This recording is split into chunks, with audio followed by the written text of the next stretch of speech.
সুপ্রিয় শিক্ষার্থীরা, সবাইকে স্বাগতম আজকের ক্লাসে। আশা করি সবাই ভালো আছো, সুস্থ আছো। আমরা আলোচনা করছিলাম যুক্তিবিদ্যা প্রথম পত্রের দ্বিতীয় উপাদান চ্যাপ্টার থেকে পদের শ্রেণী বিভাগ। আমরা আজকে আলোচনা করব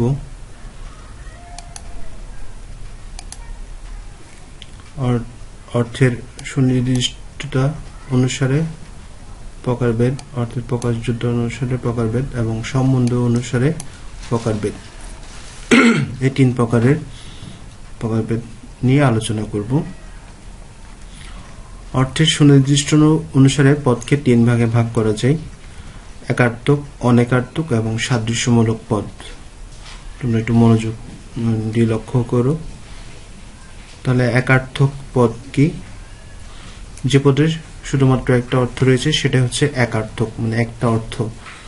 একার্থক পদ সকল ক্ষেত্রে, সকল যুক্তি বাক্যে একই অর্থে ব্যবহৃত হয়ে থাকে, যেমন মানুষ, গাছ, ফুল, অর্থাৎ যেখানে আমরা একটি অর্থ পেয়ে থাকি, একাধিক অর্থ পাই না। অনেকার্থক পদ যে পদের একাধিক অর্থ রয়েছে, অর্থাৎ যে পদ ভিন্ন ভিন্ন ক্ষেত্রে ভিন্ন ভিন্ন উদ্দেশ্যের সাথে আলাদা আলাদা আলাদা অর্থে ব্যবহৃত হয়, যেমন তীর, কর, দণ্ড। অর্থাৎ যে পদের একটা না একের চেয়ে অধিক অর্থ রয়েছে। তীর এক অর্থে আমরা সমুদ্র বা নদীর তীরকে বুঝে থাকি, আবার অন্য অর্থে ধনুকের তীর, সেক্ষেত্রেও আমরা তীরকে বুঝে থাকি। অর্থাৎ তীর শব্দটার আমরা তীর পদের ক্ষেত্রে একাধিক অর্থ পেয়ে থাকি, সেক্ষেত্রে এটা হচ্ছে অনেকার্থক পদ। এরপরে যদি খেয়াল করি আমরা সাদৃশ্যমূলক পদ। একটি পদ যখন সাদৃশ্যমূলক, যখন পদটি ভিন্ন ভিন্ন পরিস্থিতিতে কিছু ক্ষেত্রে একই অর্থ এবং কিছু ক্ষেত্রে ভিন্নতা প্রকাশ করে। উদাহরণের মাধ্যমে বোঝা যাবে। যদি আমরা বলি শরীরের প্রধান অংশ হচ্ছে মাথা, আবার যদি বলি পরিবারের প্রধান অংশ মাথা, দুইটা ক্ষেত্রে কিন্তু মাথা একই অর্থে প্রকাশ করলেও কিছু ক্ষেত্রে এদের মধ্যে ভিন্নতা রয়েছে। অর্থাৎ অর্থ একই, কিন্তু এর মধ্যে ভিন্নতা রয়েছে। তারপর স্রোতের ধারা বা রাজনীতির ধারা সাদৃশ্যমূলক, তবে এর মধ্যে কিছু ভিন্নতা প্রকাশ করে। স্রোতের ধারা, রাজনীতির ধারা, কালের প্রবাহ, বিদ্যুতের প্রবাহ ইত্যাদি হলো সাদৃশ্যমূলক পদ। তাহলে আমরা যদি আরেকটু রিভিউ করি, অর্থের সুনির্দিষ্টতা অনুসারে পদকে আমরা তিন ভাগে ভাগ করতে পারি: একার্থক পদ, অনেকার্থক পদ এবং সাদৃশ্যমূলক পদ। একার্থক পদ হচ্ছে যেখানে একটি মাত্র অর্থ থাকে একটা পদে।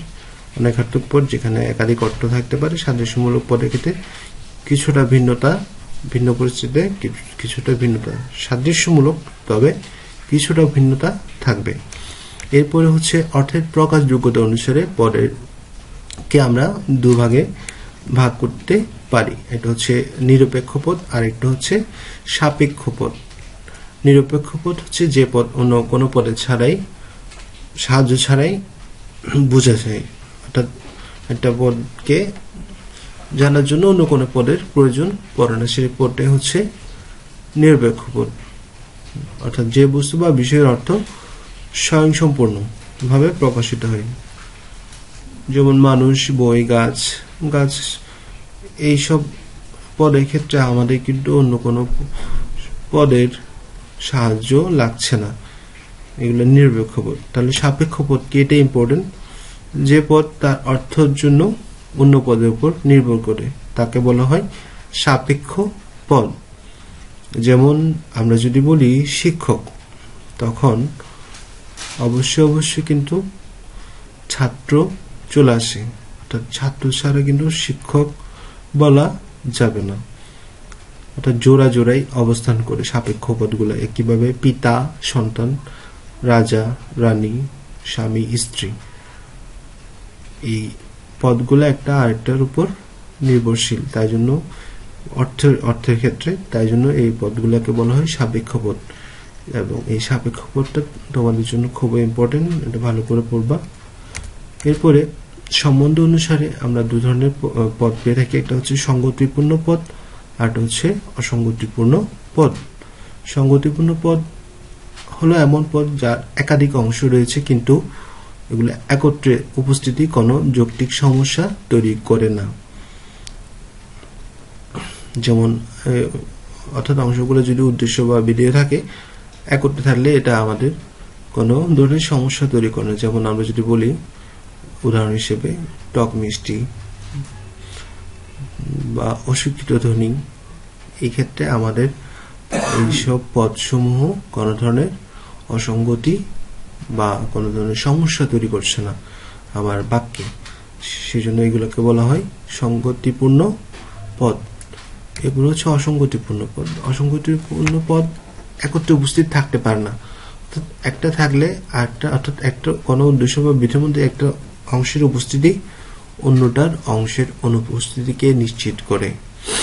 যেমন আমরা যখন মানুষ অমানুষ বলি, তাহলে মানুষ যদি থাকে তাহলে অমানুষ কিন্তু হতে পারে না। সত্তা শূন্যতা, সত্তা বলতে বিং, কিছু থাকাকে বোঝায়, আর শূন্যতা কিছু না থাকাকে বোঝায়।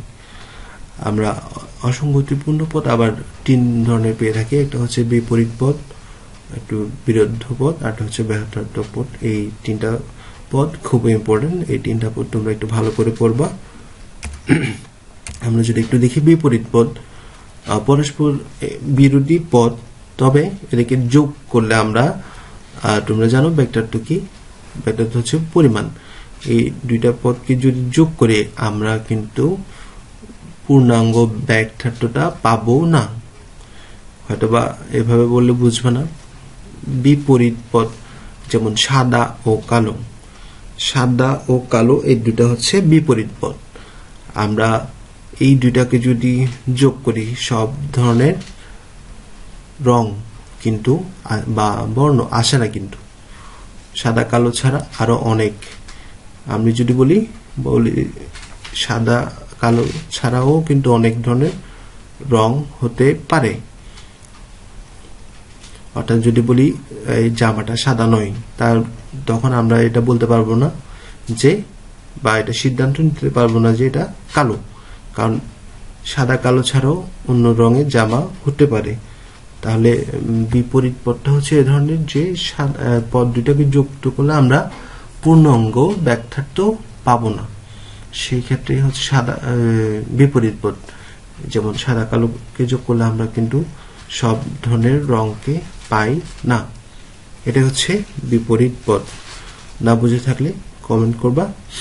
এরপর হচ্ছে বিরুদ্ধ পদ। বিরুদ্ধ পদে কি,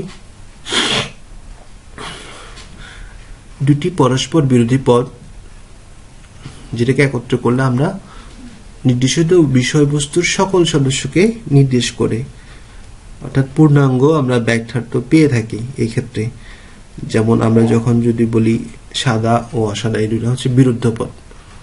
এই 2টাকে যোগ করলে কিন্তু আমরা সকল ধরনের রং বা বর্ণ পেয়ে থাকি। অর্থাৎ বিরুদ্ধ পদের ক্ষেত্রে একটির উপস্থিতি অন্যটির অনুপস্থিতি নিশ্চিত করে। 2টি বিরুদ্ধ পদ কখনো বস্তু সম্পর্কে একই সময় সত্য বা মিথ্যা হতে পারে না, আর এই ক্ষেত্রে তৃতীয় কোনো সম্ভাবনা নাই, তৃতীয় কোনো পদ থাকার। সাদা ও অসাদা, এর পরে অন্য কিছু যদি আমি খুঁজতে যাই, খুঁজে পাবো না, কারণ এর মধ্যেই সব কিন্তু চলে আসছে সাদা অসাদার মধ্যে, এর বাইরে কিছু খুঁজে পাওয়া যাবে না। অর্থাৎ এটা হচ্ছে বিপরীত পদ আর এটা হচ্ছে বিরুদ্ধ পদ। এই 2টা আমরা পাশাপাশি রেখে যদি একটু মনোযোগী হই তাহলে জিনিসটা বুঝতে পারবো।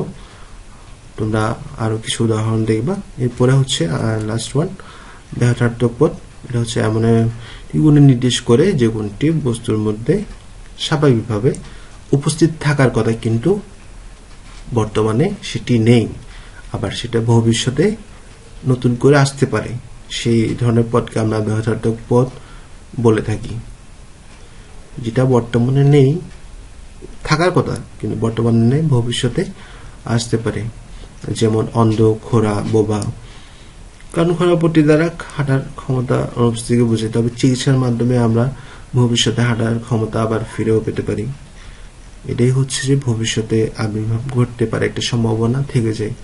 এ ধরনের পদগুলোকে আমরা ব্যাখ্যার্থক পদ বলে থাকি।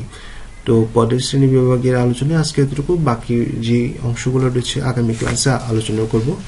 সবাই ঘরে থাকো, সুস্থ থাকো। সবাইকে অসংখ্য ধন্যবাদ।